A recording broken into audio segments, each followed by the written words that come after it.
কবি তার মাসিক আয়ের 80% খরচ করে যদি তার আয় 50% বৃদ্ধি পায় এবং সেই সাথে খরচ যদি 25% বৃদ্ধি পায় তাহলে তার সঞ্চয় কত সেটা আমরা বের করব।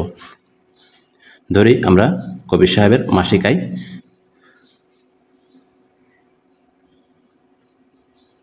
আয় আমরা ধরলাম সমান ক টাকা, তাহলে খরচ করছে কত 80%, তাহলে আয়ের 80%, তাহলে সুতরাং খরচ ক এর 80%, তার মানে ক ইন্টু 80/100, তাহলে আমরা কত পাই এখানে আমরা যদি 20 দ্বারা ভাগ করি 4, এখানে পাই 5, তাহলে 4 ক নিচে 5/4। তাহলে এখন আমরা সঞ্চয় বের করি।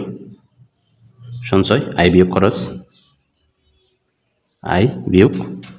খরচ, তাহলে কত হয় ক আয়, তারপর খরচ কত 4 ক / 5, তাহলে এখানে আমরা পাই 5 ক মাইনাস 4 ক, তাহলে অনলি ক 5/ক। এখন আমাদের কত বৃদ্ধি পেয়েছে আয় 50% বৃদ্ধি, তাহলে আমরা লিখতে পারি আয় বৃদ্ধি, তাহলে আয়টা বৃদ্ধি পেয়েছে কার থেকে, প্রাথমিক আয় থেকে বৃদ্ধি পেয়েছে, তাহলে আয় বৃদ্ধি ক যোগ ক এর 50%। তাহলে আমরা এখানে যদি হিসাব করি ক যোগ, এটাকে আমরা লিখতে পারি 50 ইন্টু ক ইন্টু 50/100, এখানে 2, এখানে 1, এখানে 2, 50 দ্বারা ভাগ করলাম, তারপর 2 ক প্লাস ক, তাহলে 3 ক, নিচে থাকবে 2, তাহলে 3 ক নিচে কত 2, এটা হচ্ছে কি বৃদ্ধি আয় বৃদ্ধি। তাহলে আয়টা বৃদ্ধি পেয়েছে কার থেকে, প্রাথমিক আয় থেকে। এখন খরচ বৃদ্ধি, তাহলে খরচ বৃদ্ধিটা বাড়বে কার থেকে, প্রাথমিক খরচ থেকে। খরচ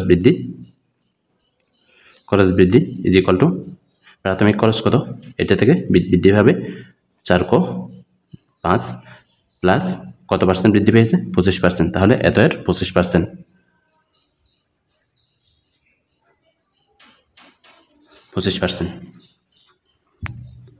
এখানে আমরা যদি ক্যালকুলেশন করি 25/100, তাহলে এখানে আমরা কত পাই 4, এই 4 চলে যাবে। আমরা এখানে যদি 5 যদি লসাগু নিই, তাহলে উপরে থাকবে আমাদের কত 4 ক প্লাস ক, তাহলে খরচ বৃদ্ধি কত আমাদের ক টাকা, খরচ বৃদ্ধি কত টাকা ক টাকা। এখন এখানে আয় বৃদ্ধি আর খরচ বৃদ্ধি, এখন আমাদের একটা নতুন সঞ্চয় আসবে, সুতরাং নতুন সঞ্চয় ইজ ইকুয়াল টু, আমরা আয় বৃদ্ধি থেকে খরচ বৃদ্ধি আমরা বিয়োগ করব, তাহলে 3 ক ভাগের 2 বিয়োগ ক, তাহলে এখানে আমরা কত পাই 3 ক বিয়োগ 2 ক, তাহলে উপর আমরা কি পাবো ক, নিচে 2, তাহলে নতুন সঞ্চয় কত 2/ক টাকা। এখন নতুন সঞ্চয় এটা, এখন আমরা যদি লক্ষ্য করি প্রাথমিক সঞ্চয় আমাদের কত ছিল ক ভাগের 5/ক, আর এখানে 2/ক, তাহলে এটা বড়, সুতরাং সঞ্চয় বৃদ্ধি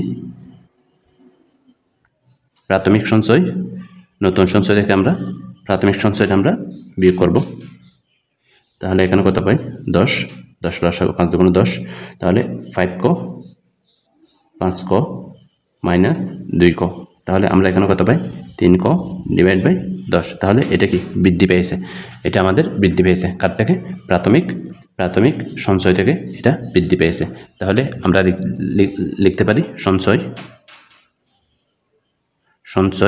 5/ক ক টাকা থেকে বৃদ্ধি কত টাকা 10/3 ক টাকা, তাহলে সঞ্চয় 1 টাকায় বৃদ্ধি পাই, 3 ক / 10 ভাগ এটা চলে আসবে, এখানে আমরা যদি ক্যালকুলেশন করি তাহলে এটা উপরে চলে যাবে, এটা নিচে চলে আসবে, তাহলে 5 × 3 ক নিচে থাকবে 10 ক। এখন সুতরাং সঞ্চয় 100 টাকা থেকে বৃদ্ধি পাবে কত? 3 পাশে 15 ক, নিচে 10 ক, 100। তাহলে এই ক চলে যাবে, এখানে কত? 10, 10 15 150। তাহলে কত টাকা সঞ্চয়? 150 টাকা। তাহলে এখন শতকরা কত বৃদ্ধি পাবে সঞ্চয়? শতকরা 150% বৃদ্ধি পাবে সঞ্চয়।